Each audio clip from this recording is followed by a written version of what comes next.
नमस्कार दोस्तों, आज हम पढ़ेंगे क्लास टेंथ का अर्थशास्त्र के बारे में हम पढ़ेंगे। एक टॉपिक है वैश्वीकरण, जो यूनिट 4 में आपको पड़ेगा, उसको हम देखेंगे और समझेंगे। तो इसको जैसे क्वेश्चन आंसर के रूप में है, तो इसको हम देखते हैं कि वैश्वीकरण से आप क्या समझते हैं, अपने शब्दों में स्पष्ट कीजिए। तो वैश्वीकरण का मतलब एक समझिए, आपको एक सीधे से एक उदाहरण देते हैं कि वैश्वीकरण होता क्या है। वैश्वीकरण का मतलब ये हो गया कि जैसे आप अगर चाइना का माल यहाँ पर मिल रहा है, ठीक है, और इंडिया का माल पाकिस्तान में जा रहा है, चाहे कहीं भी जा रहा है प्रोडक्ट, तो उसको हम वैश्वीकरण करेंगे। जैसे हम लोग अब हर चीज़ गाँव में भी दूसरे जगह का सामान गांव में आ रहा है, गांव का सामान दूसरे जगह जा रहा है, ठीक है। चाहे पूरा जो भी देश है एक दूसरे को अपना सामान डिस्ट्रीब्यूट कर रहा है, अपने सामान को बेच रहा है।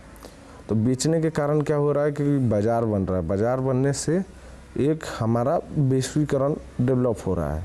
सीधे सीधे समझने का ये मतलब हुआ कि जैसे हम दूसरे का प्रोडक्ट अपने यहाँ यूज कर रहे हैं और हमारा प्रोडक्ट दूसरे के यहाँ पर जाकर यूज हो रहा है, उसको हम वैश्वीकरण बोलेंगे। तो चलिए वैश्वीकरण को इसने आपने समझा। जैसे एग्जाम्पल के तौर पे चाइनीज़ हमारा खाने का चीज़ है क्या? नहीं है ना, लेकिन चाइना का चीज़ें हम खा रहे हैं। इस तरीके से कॉन्सेप्ट लीजिए। पिज़्ज़ा बर्गर हमारा चीज़ है क्या? नहीं है, लेकिन वैश्वीकरण के कारण ही धीरे धीरे आया है, पहले नहीं था। तो पहले मतलब क्या है, मतलब जो भी अमेरिका के ये सब प्रोडक्ट है, इंग्लिश खाने के प्रोडक्ट है, लेकिन अभी इंडिया में हो रहे हैं ना, तो धीरे धीरे डेवलप हो रहा है। तो ग्लोबलाइजेशन के कारण हो रहा है। तो अब देखिए, वैश्वीकरण का अर्थ ऐसी व्यवस्था जिसमें किसी भी देश की अर्थव्यवस्था विश्व की अन्य अर्थव्यवस्था से विदेशी व्यापार निवेश से जोड़ा जाता है। वैश्वीकरण के आज विश्व में विभिन्न देशों के बीच वस्तुओं का, सेवाओं, तकनीकी, श्रम का आदान प्रदान होता है। इसी कार्य को हम बहुराष्ट्रीय कंपनियां बहुत बड़ी भूमिका निभाती है, और जब ये इकाई का संचार होता है तो ये बहुत ज़्यादा स्थापित करती है, ठीक है। अब दूसरा हम क्वेश्चन को देखते हैं कि भारत सरकार द्वारा विदेश व्यापार को, विदेशी निवेश को अवरोधक लाने में क्या कारण थे? इन अवरोधों को हटाना चाहती थी क्या? ठीक है।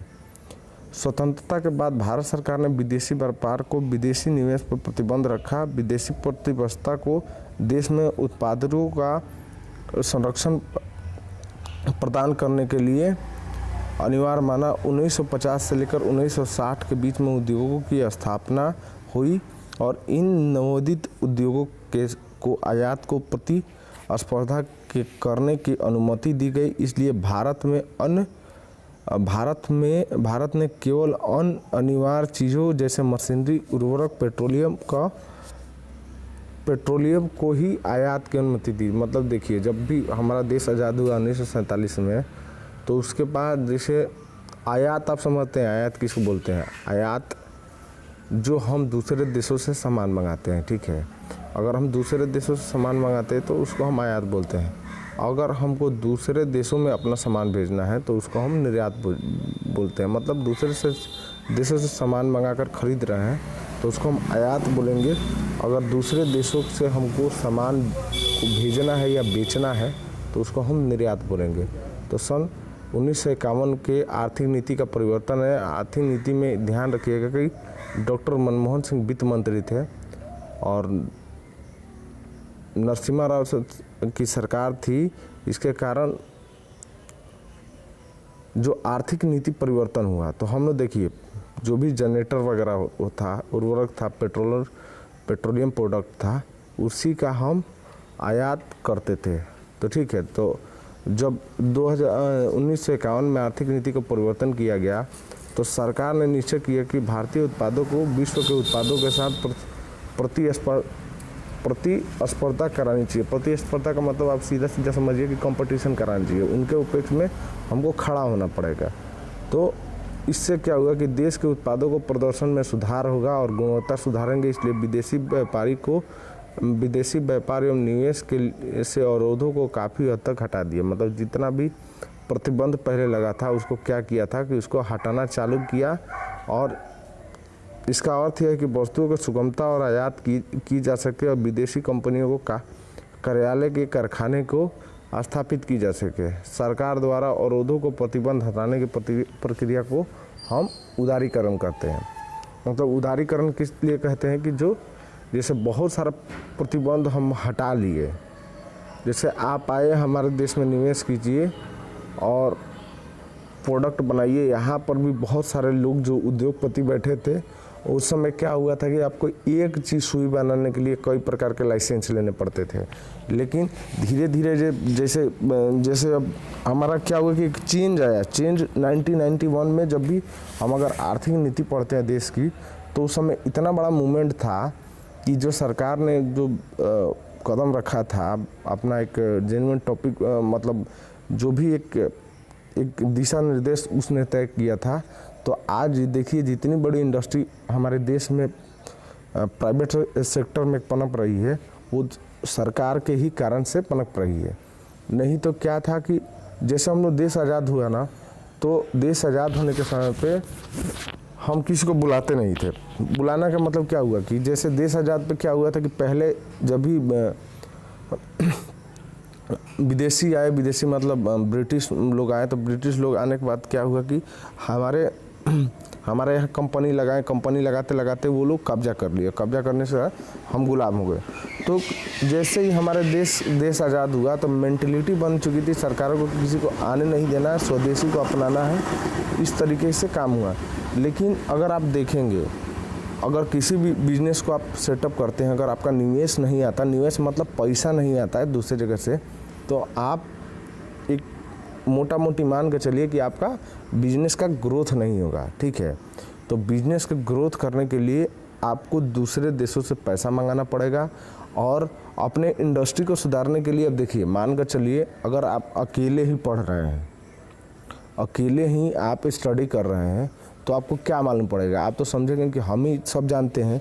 लेकिन अगर आपको कंपटीशन करा दिया जाए 10 बच्चों के साथ, 100 बच्चों के साथ, या आप एक स्कूल में पढ़ते हैं और 10 बच्चों के साथ बैठाकर पेपर दिया जाए, तो उससे क्या होगा कि आपकी गुणवत्ता भी मालूम होगी कि आपको कितने पानी में है, आप कितने पढ़े लिखे हैं, कितने आपको आता है। तो इस हिसाब से 99 का जो कार्यकाल था, तो उसमें देश में क्या हुआ कि लगभग मान कर चलिए कि सभी इंडस्ट्री लगभग चालू होने लगी। जैसे मैन्युफैक्चरिंग यूनिट में जो भी जिनके पास उस समय पैसा था, समझिए कि वो प्लांट लगा लिए। लगभग जो भी करोड़पति थे वो धीरे धीरे रजिस्ट्रेशन करा के वो प्लांट सेटअप करते चले गए, ऐसा प्रक्रिया था। और आते आते जो 91 का समय था, तो 99 में सब लोग रजिस्ट्रेशन कराने लगे, कंपनी वाले बन गए। उसके बाद धीरे धीरे जब 96 और 97 का समय आया, तो उस समय लोगों की ग्रोथ होने लगी, मैन्युफैक्चरिंग इंडस्ट्री मजबूत होने लगा और धीरे धीरे बढ़ने लगा और उत्पादकता क्षेत्र भी बढ़ने लगी। ठीक है, लेकिन उस समय भी ऐसी नीति नहीं बनी कि जैसे चाइना ने नीति बनाया और चाइना आज की डेट में एक मैन्युफैक्चरिंग हब बन गया, लेकिन हम भी आज उससे हम पीछे हैं। तो ये समझने वाली बात होगी। समझाने के लिए समझा दिया, क्वेश्चन आंसर को आप पढ़ सकते हैं, समझ सकते हैं। चलिए अब दूसरा हम समझते हैं। श्रम कानूनों में लचीलापन कंपनियों में कैसे मदद करेगा? श्रम कानून में लचीलापन कंपनियों को महत्वपूर्ण मदद करेगा। श्रम कानून को लचीलापन बहुराष्ट्रीय कंपनी किसी भी देश में निवेश करेगी, तो जिससे नए उद्योग स्थापित होंगे, नए रोजगार का सृजन होगा और कच्चे माल की आपूर्ति करने वाली कंपनियों का विस्तार होगा और उत्पादन की प्रक्रिया को आधुनिकीकरण भी होगा। श्रम कानूनों का लचीलापन के बाद भारतीय कंपनियों का लाभ होगा। इन कंपनियों में उत्पादक मानकों का ऊंचा बढ़ेगा और कुछ विदेशी कंपनियों को सफलतापूर्वक सहयोग करके लाभ अर्जित किया। ठीक है, अब इसमें श्रम कानून हम समझते हैं। श्रम कानून क्या होता है? श्रम कानून जैसे आपके घर में कोई ना कोई प्राइवेट सेक्टर में आपके माता पिता, भाई बहन जो भी होंगे या आप भी होंगे, तो कहीं ना कहीं आप जॉब कर रहे होंगे। ठीक है, तो जॉब करने के लिए कि ये श्रम का मतलब क्या है? श्रम का मतलब, श्रम को दो चीज़ों में आप हम देख सकते हैं। पहला श्रम का मतलब होता है कि मजदूरी, और दूसरा होता है श्रम का मतलब कि श्रम को अगर दूसरे चीज़ों में देखें तो श्रम को हम देखेंगे तो एक रोजगार के रूप में हम देखेंगे। तो जो भी श्रम है कि मान कर चलिए कि जो भी हमको लाना था विदेशी देश में, तो विदेशी निवेश चाहिए था।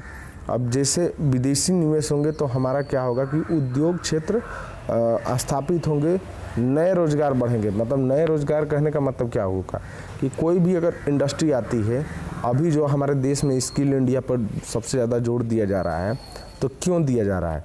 इसलिए दिया जा रहा है कि अगर आप समझेंगे तो मान के चलिए कि किसी भी इंडस्ट्री में बहुत सारे लोग ऐसे हैं कि उनको पता ही नहीं है।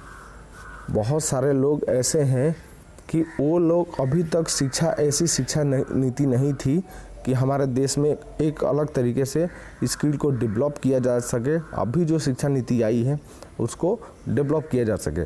तो उस समय का था कि हमको कैसे भी इनको करना है, रोजगार को प्रदान करना है, और धीरे धीरे जो भी इंडस्ट्री में लोग जा रहे हैं उनको धीरे धीरे ट्रेंड करना है। पहले से वो लोग वेल ट्रेंड नहीं थे, तो इसको देखा गया। और इसके साथ जो ये लचीलापन कंपनियों को कैसे मदद करेगा, तो देखिए जो दो तरीके का प्रोडक्ट हम बनाते हैं। जैसे हम किसी चीज़ को बनाएंगे तो उसके लिए रॉ मटेरियल की ज़रूरत होगी। रॉ मटेरियल का मतलब क्या होता है कि कच्चा माल। कच्चा माल अगर आप कहाँ से लाएंगे, किस तरीके से आप देखेंगे, इसको मैं समझा रहा हूँ कि जैसे मान के चलिए एक आपका कि कोई भी प्रोडक्ट मानते के चलिए, जैसे हम आपको घर में बाल्टी वगैरह है या कोई भी एक प्लास्टिक का प्रोडक्ट है, चाहे लोहे का प्रोडक्ट है, तो लोहे का प्रोडक्ट को हम अगर बना रहे हैं तो उसके लिए हमको रॉ मटेरियल की आवश्यकता होगी। रॉ मटेरियल में भी हम देखिए इसको हम श्रम कानूनों से ही देखेंगे।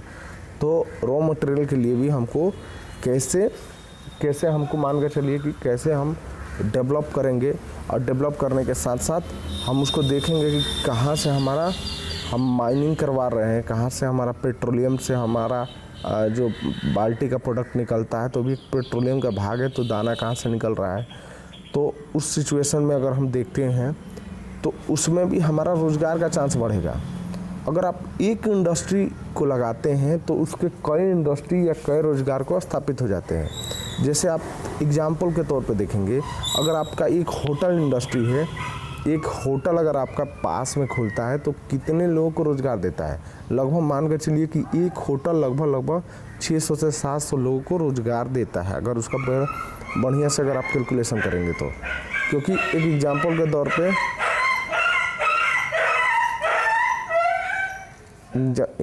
तौर पे आपका मान कर चलिए कि एग्जाम्पल के तौर पे वहाँ पे खाना बनाने से लेके, साफ़ सफाई करने से लेके, रिक्वायरमेंट लेने से लेके, समझिए कि होटल इंडस्ट्री में जैसे सब्जियां वगैरह आ रहा है तो किसानों को लाभ मिल रहा है, ठीक है। बेड वगैरह यूज कर रहे हैं तो एक फर्नीचर वाले का यूज कर रहे हैं, लाइट वगैरह, मतलब बहुत सारे अगर आप जोड़ते हैं तो बहुत सारे इंडस्ट्री को इससे लाभ मिलता है। तो एक इंडस्ट्री को पनपने के लिए अगर एक इंडस्ट्री उत्पन्न हो जाती है, उसको हम लगा देते हैं, सेटअप कर देते हैं, तो बहुत सारे रोज़गार को जनरेट कर देती है। तो आपको ये समझ में आया। और देखिए उसमें जब भी ये श्रम कानून हुआ तो आधुनिकीकरण का वर्ड आप समझते हैं, आधुनिकीकरण का वर्ड आप समझते हैं। आधुनिकीकरण का वर्ड का मतलब ये होता है कि आपका कम से कम मान कर चलिए कि जितना भी इंडस्ट्री है वो अपना हर साल एक चीज़ को अपग्रेड करेगी, वो अपने मशीनों को अपग्रेड करती है। वो भी चाहती है कि कुछ कम में हमारा चल सके और जल्दी से जल्दी हम अपने प्रोडक्ट को बना सकें। तो इस तरीके से मशीनों का डेवलप होता है, और डेवलप होने के कारण बहुत सारे कंपनियों को इसमें फ़ायदा भी पहुंचता है। फ़ायदा कैसे पहुंचता है कि जैसे हमको कम लागत में हम प्रोडक्ट को बना रहे हैं, और मान कर चलिए कि अगर आप देखेंगे तो जितना भी अगर प्रोडक्ट है उसको बनाने के लिए आज के इंडस्ट्री में समझिए तो हर जगह आपको रोबोटिक का इस्तेमाल होगा। बहुत सारे प्रोग्रामिंग वाले कंपनियों में आपको इस्तेमाल होगा कि मानकर चलिए कि जितना भी सिस्टम पे अब लगे हो रहे हैं, जहाँ पहले 50 लोगों का काम हो रहा था, तो आज के लगभग मानकर चलिए कि 8 लोग 6 लोगों में काम हो रहा है। तो ये पहले से ही आधुनिकीकरण की प्रक्रिया थी, जो इसमें अभी उस समय तो थी ही, लेकिन मैं अभी इस एक परिप्रेक्ष्य में एक दूसरे चीज़ को मैं जोड़ दिया। जोड़ने से क्या मतलब आपको समझ में आएगा कि अगर आप देखेंगे तो लगभग मानकर चलिए कि अब ऐसा रोजगार होने जा रहा है कि आपको देखिए कैशलेस का ज़माना होने जा रहा है। जो हम अभी आप देखते हैं कि कैशलेस का क्या होता है महत्वपूर्ण, तो कैशलेस का ये महत्वपूर्ण होता है कि अगर अब देखिए कि विदाउट किसी का हाथ से लिए दुए हम मोबाइल से काम कर रहे हैं, तो उसी तरीके के इंडस्ट्री में हो रहा है, होटल इंडस्ट्री में हो रहा है, एजुकेशन को हम नहीं बोल सकते, एजुकेशन में भी हो रहा है। एजुकेशन में भी मानकर चले कि जैसे पहले एक लोग पे 100 लोग पर 100 लोग नहीं मानकर चलिए, उस पर 5-5 हज़ार लोग पर एक बढ़िया टीचर था। लेकिन आज की डेट में देखिए कि सबके पास 10-10 हज़ार का मोबाइल है। अगर यूट्यूब पे आप देखेंगे तो एक ही टीचर कम से कम 1 करोड़ लोग को, 5 लाख लोगों को भी वो सिखा सकता है। कैसे सिखा सकता है? वो अपने वीडियो के माध्यम से। तो ये भी एक आधुनिकीकरण का ही नतीजा है, ठीक है। अब देखिए होटल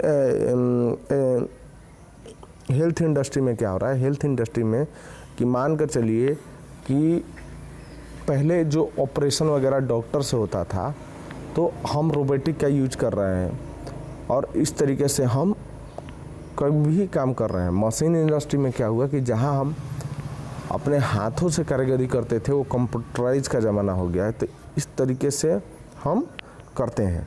आशा करता हूं कि ये आपको टॉपिक अच्छे से समझ में आया होगा। इसमें कम से कम 6 या 7 टॉपिक अलग से जोड़ दिया हो, ठीक है। अब अगला क्वेश्चन पढ़ते हैं। दूसरे देशों में बहुराष्ट्रीय कंपनियां किस प्रकार उत्पादन को नियंत्रित स्थापित करती है। तो बहुराष्ट्रीय कंपनियां एक जो देशों को उत्पादन करती है, एक जो देशों को उत्पादन करती है, तो उसमें क्या करती है कि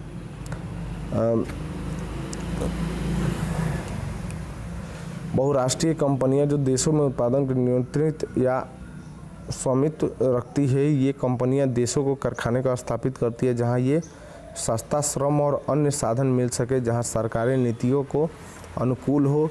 बहुराष्ट्रीय कंपनियों के देश में स्थानीय कंपनियों के संयुक्त के रूप से उत्पादन करती हो, लेकिन अधिकांश बहुराष्ट्रीय कंपनियां जो खरीद कर उत्पादन का प्रसार करती है, जैसे एक अमेरिका। बहुराष्ट्रीय कंपनियां कारगिल फूड्स के अत्यंत छोटी कंपनियों को परख फूड को खरीद लिया। बहुराष्ट्रीय कंपनियों ने एक अन्य तरीक़ों से उत्पादन को नियंत्रित करती है और बहुराष्ट्रीय कंपनियां छोटे उत्पादों का आदेश देती है। वस्त्र, जूते, चप्पल और सामान के ऐसे खेल उद्योग को जिनका विश्व भर में बड़ी संख्या में छोटे उत्पादों का ब्रांड के नाम पर ग्राहकों को बेचती है। अब देखिए इस क्वेश्चन जो है इसको मैं पढ़ दिया, अब इसको मैं समझाता हूँ कैसे होता है, ठीक है। बहुराष्ट्रीय कंपनियां किस प्रकार उत्पादन पर नियंत्रण करती है। अभी देखिए आज ये जो 2020 चल रहा है, तो एक 2007 या 8 से अगर आप एक ट्रेंड देखेंगे, ये 14-15 सालों का, तो ट्रेंड क्या रहा कि जिस तरीके से चाइना का ग्रोथ हुआ, 2002 में भी एक चाइना रिसेशन का दौर गुजरा, 2009 में भी चाइना बहुत बड़े रिसेशन के दौर से गुजरा। रिसेशन का मतलब आर्थिक मंदी से गुजरा, ठीक है। और दूसरा क्या है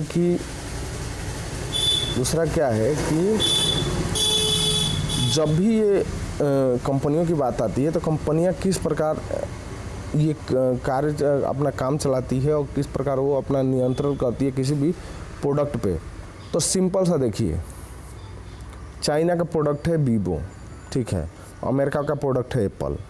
आप सभी मोबाइल चलाते हैं, तो आपको हम बता रहे हैं ये लोग जितनी भी बड़ी कंपनियां होती है, बहुराष्ट्रीय कंपनियां, बहुराष्ट्रीय का मतलब क्या होता है कि जो उनका नाम हो, फेम हो, प्रसिद्ध हो, इस तरीके से लोग इसको चाहते हो, तो ये लोग क्या करती हैं, सबसे पहले ये लोग अपने ब्रांड बिल्डिंग पे फोकस करती है। ब्रांड बिल्डिंग पे फोकस करने का मतलब क्या होता है कि ये लोग इतना ना प्रचार प्रसार करती है कि लोग इन पे समझिए तो प्रचार प्रसार के साथ ही ये लोग R&D पे भी खर्चा करते हैं। R&D मतलब क्या होता है, रिसर्च एंड डेवलपमेंट पे भी ये लोग पैसे को खर्चा करते हैं। और पैसे को खर्चा करने के साथ साथ ये मानकर चलिए कि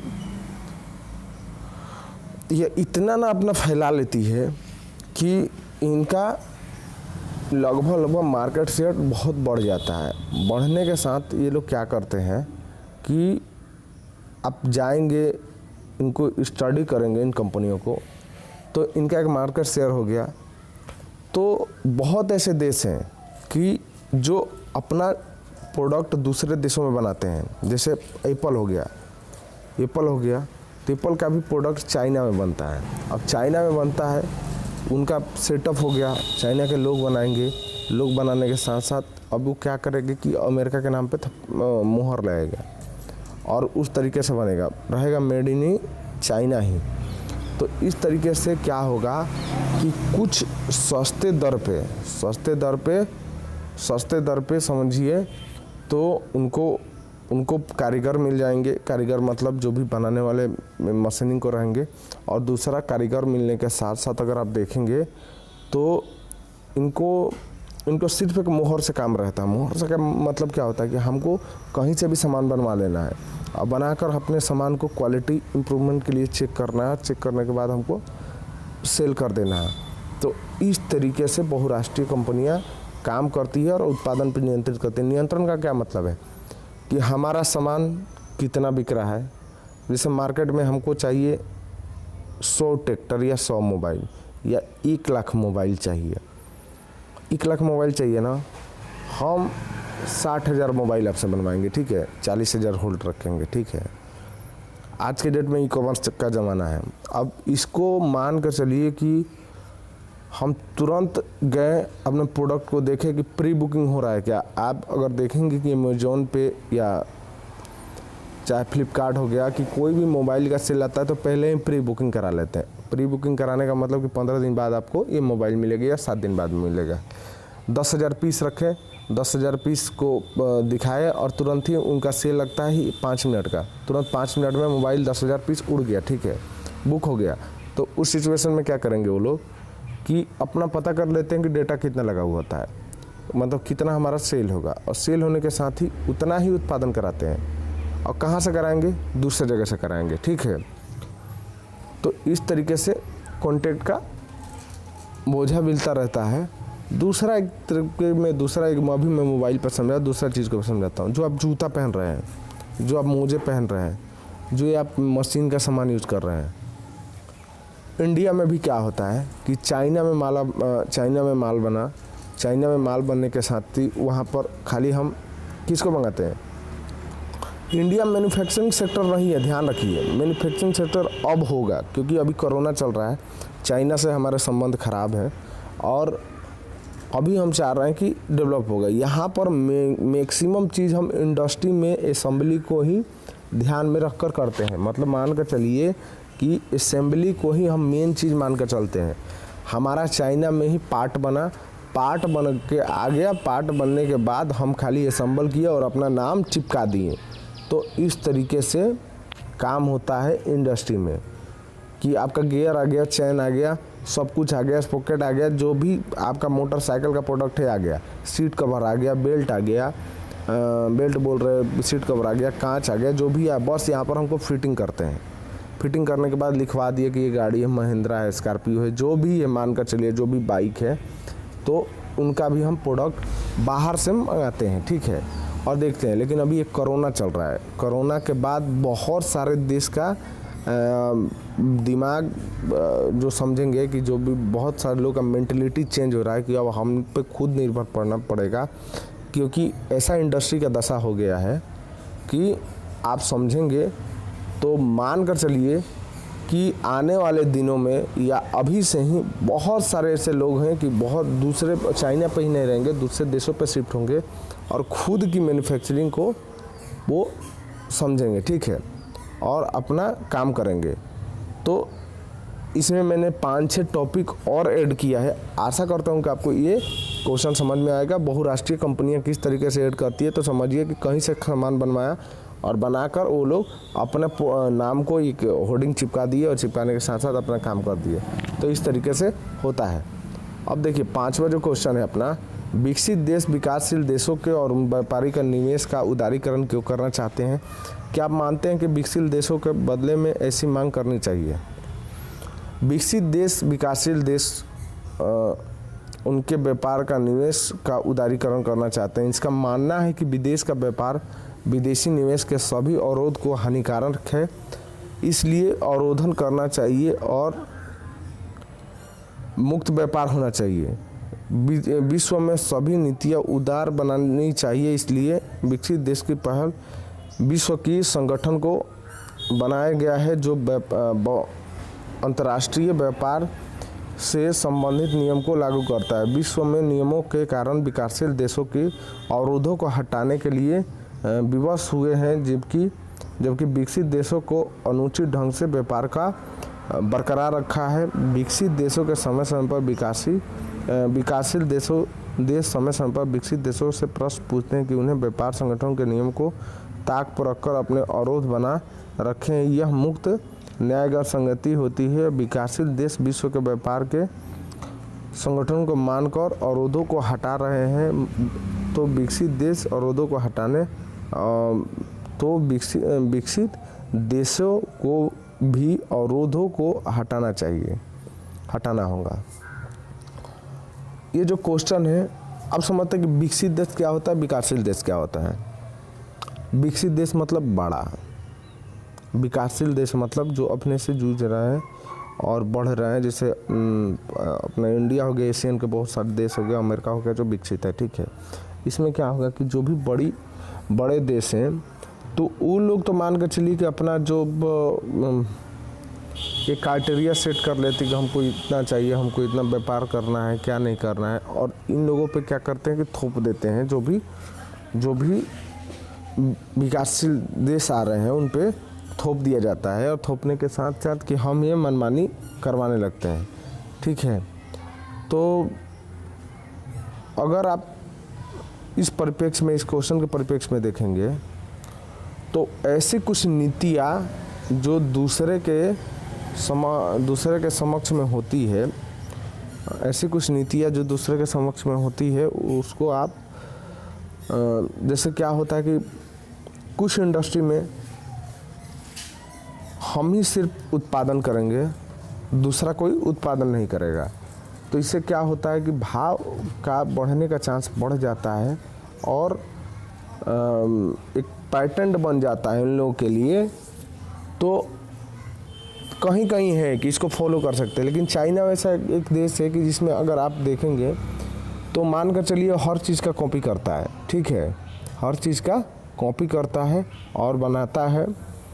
तो विकासशील देश समय समय पर विकसित देशों से, सरकार से प्रश्न पूछते हैं कि उन्हें विश्व व्यापार के संगठन के नियमों को ताक पर रखकर अपने देश का अवरोधक बना रखे हैं। तो जो विकसित देश हैं वो समय समय पर पूछते रहते हैं कि मान कर चलिए कि वो लोग तो अपना व्यापार कर रहे हैं, लेकिन इन पे क्या होता है कि कुछ का प्रतिबंध लगा दिया जाता है कि आप हम यही करेंगे। अगर आप आगे चल के पढ़ेंगे, WTO जो व्यापारिक संगठन है, वर्ल्ड ट्रेड ऑर्गेनाइजेशन है, इसमें बहुत सारे के काम होते हैं। व्यापार संगठनों के नियमों को ताक पर रखकर अवरोध को बना देते हैं। क्या यह मुक्त और न्याय संगत है? मुक्त और न्याय संगत का मतलब क्या है कि कोई भी आप काम कर रहे हैं तो उसमें एक न्यायिक प्रक्रिया होना चाहिए, ठीक है, और फ्री होना चाहिए। फ्री, मुक्त और मुक्त और न्याय संगत का मतलब क्या समझिए कि अगर आप समझते हैं तो जो भी कहने का मतलब कि जो भी पार्ट वगैरह है कि बहुत से बड़े बड़े देश हम ये काम करेंगे और दूसरे देशों पर प्रतिबंध लगा रहते हैं कि आप ये काम नहीं करेंगे, ठीक है, तो ये एक हो गया। तो मान कर चलिए जो जो बड़े देश हैं वो काम कर रहे हैं, अगर जो भी दूसरे देश विकासशील देश आ रहे हैं काम करने के लिए आ रहा है तो उनको रोका जाता है, बहुत सारी ऐसी नीतियों में देखा गया है। ठीक है, तो इस तरीके से ये क्वेश्चन को आप समझिए। और यदि विकासशील देश विश्व व्यापार संगठन को नियमों को मानकर अवरोधों को हटा रहे हैं तो विकसित देशों को अवरोधों को हटाना होगा। ठीक है, ये क्वेश्चन का आंसर है।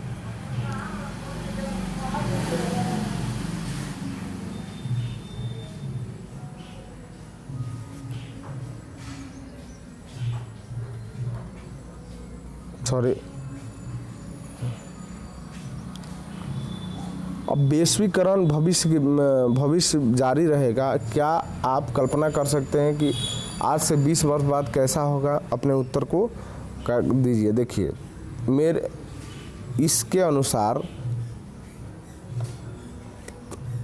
20 वर्ष के बाद वैश्वीकरण केवल जारी रहेगा बल्कि अपने चरम पे होगा। विश्व के विभिन्न देशों की अर्थव्यवस्था एक दूसरे से जुड़ी रहेगी, सेवाएं जुड़ी रहेगी, तकनीकों श्रमिकों का आदान प्रदान होगा और व्यापार के अधिकांश हिस्सों पर बहुराष्ट्रीय कंपनी का नियंत्रण होगा। इस अवस्था में वैश्वीकरण का निवेश का विभिन्न एकाग्र होगा और एक तकनीक और पूंजी श्रम के काम लगेंगे और अर्थव्यवस्था का विकास होगा। 20 वर्ष बाद, मतलब 20 वर्ष बाद अगर आप देखिए कि 20 वर्ष, अभी 2020 चल रहा है, 2040 में अगर आप समझे कि ग्लोबलाइजेशन किस स्तर पर होगा, वैश्वीकरण, तो अभी आप देखिए कि जैसे अमेजोन है, ठीक है, अमेजोन है, आप यहाँ से अगर आपको बुक बेचना है तो अगर आप बुक बेचते हैं कहाँ, हमको बुक बेचना है इंडिया में, आप बुक लिखें और बुक को उठाकर बेचना है कहाँ, इंग्लैंड में बेचना है, अमेरिका में बेचना है। तो आज का देखिए जो भी व्यापार का साधन है, तो यहाँ से आपका बुक उठाएगा, कोरियर से शिफ्ट करेगा और ले जाकर आपका जितना टाइम लगेगा 10-12 दिन लगेगा वो आपको बेच देगा, डिलीवर हो जाएगा, आपके मोबाइल पे मैसेज आ जाएगा। अभी जो तकनीक बड़े हो रहे हैं उनके हिसाब से मैं बात कर रहा हूँ, तो उठाएगा और बेच देगा और आपके अकाउंट में पैसे वगैरह सबमिट हो जाएंगे। तो आज का 2020 का आप पहले कल्पना नहीं कर सकते थे कि आप अगर अमेरिका से कुछ प्रोडक्ट मंगाएं तो आपको मालूम है कि अमेरिका से प्रोडक्ट आ रहा है। अब हर कोई नहीं जान सकता था, जो भी जिनके पास पैसे थे वही जान सकता था कि हम इतना सामान मंगा रहे हैं तो इतना हमको कितना लगेगा। तो इस तरीके से उसमें होता था, ठीक है। लेकिन आज का अगर आप देखें कि चाइना से सामान मंगाना है आपके घर पे आ जाएगा, आपको चाइना से सामान भेजना है चला जाएगा, नेपाल से सामान मंगाना है एक क्लिक में आ जाएगा। तो इस तरीके से देखिए कि बहुत सारे देश रहेंगे कि इसमें रहेगा, लेकिन इसमें का दबदबा देखिए किसको रहेगा, दबदबा जो बड़ी कंपनियां हैं उन्हीं का दबदबा रहेगा। अगर आप फ्लिपकार्ट अमेजोन से सामान खरीदते हैं, बहुत जगह क्या होता है कि रहेगा मतलब कुछ प्रोडक्ट रहेंगे, ठीक है, और उनको प्रोडक्ट को शॉर्ट कर दिया जाता है। प्रोडक्ट को शॉर्ट करने के बाद क्या होता है, जो मेन प्रोडक्ट रहता है उसी के एक डेमो को लेकर आ जाया जाता है। जैसे मेरा टी शर्ट है, ये टी शर्ट है, अब टी शर्ट कोई बढ़िया कंपनी का है मान कर चलिए, अब वो कंपनी को अगर कंपनी चाह दे, अमेजोन वगैरह चाह दे कि उसको हमको नहीं बेचना है, तो क्या करेगी कि वैसा ही टी शर्ट एक अमेजोन के नाम से निकालेगी कि अमेजोन प्लस है, कोई भी एक मान कर चलिए फ्लिपकार्ट एब्सोल्यूट है। तो इस तरीके से एक श्योर के नाम से आता है कि मतलब जो मेन प्रोडक्ट होते हैं उन्हीं के रहेगा। लेकिन आपको क्या करेंगे कि वो प्रोडक्ट करके और ये सीधे अपने मोबाइल पर दिखा देंगे।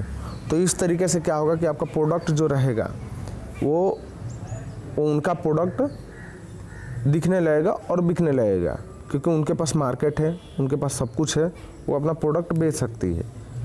तो ये एक समझिए कि इन लोगों का कंपनियों का दबदबा रहेगा। लेकिन जो ई कॉमर्स इंडस्ट्री है, तो इंडिया की जो पॉलिसी आई है, तो ई कॉमर्स पॉलिसी में आप जो भी हैं वो अपना सामान नहीं बेच सकते हैं। जो भी फ्लिपकार्ट वगैरह है वो अपना खुद का सामान नहीं बेच सकते। ये इंडिया का नियम है अभी तक, लेकिन सरकार बहुत सारी आती है, उसमें चेंजेस होते हैं, कर भी सकती है। कि जैसे क्या है कि आप देश का ही सामान बेच सकते हैं। जैसे बहुत सारे व्यापारी हैं, तो ऑनलाइन से आने से ये हुआ कि बहुत सारे जो ऑफलाइन की दुकानें हैं उनका व्यापार घटा है। ऑनलाइन में क्या होता है कि सुविधा मिल जाता है, सब कुछ मिल जाता है, जल्दी आपका रिटर्न मिल जाता है, कम पैसा लगता है। तो इस तरीके से प्रोडक्ट होता है, बेचने वाले यही होता है, लेकिन उन लोग अमेजोन और फ्लिपकार्ट वाले कमीशन लेते हैं।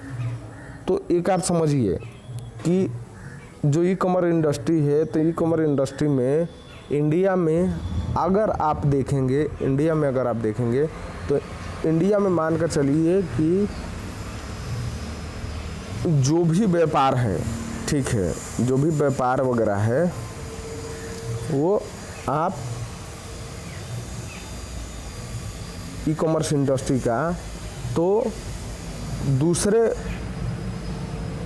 मतलब कहने का मतलब ये समझिए कि अपना प्रोडक्ट खुद नहीं बेच सकती।